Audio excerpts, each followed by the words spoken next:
Right, a little over a week ago I got this body camera. The idea was I was going to use it to take a video of things which I take apart so I know how to put them back together again.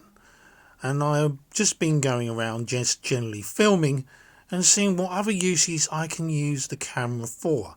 It can record up to 3 hours on a 32 gig card. So what I've done was I decided to mount it in a gimbal and have a little wander around and also use it as a dash cam. So here's the video footage.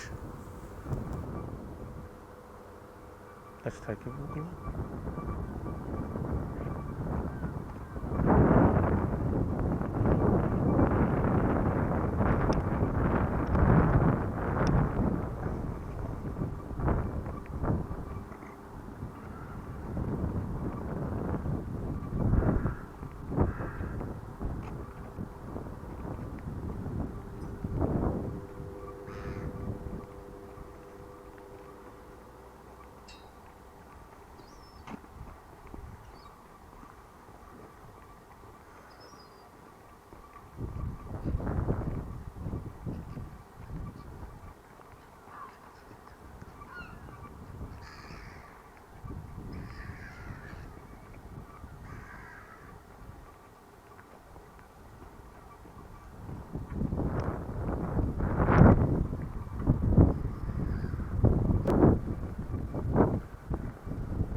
Right, on the whole the camera is quite good. It does suffer from low light.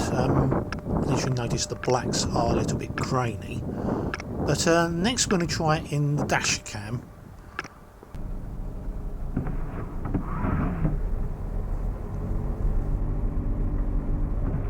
Okay, we are trying the body camera out. At the moment we've got it mounted near the sun visor of one of the vans I'm driving at work. Simply to see how it performs, what it can record, and we know it can record up to 3 hours.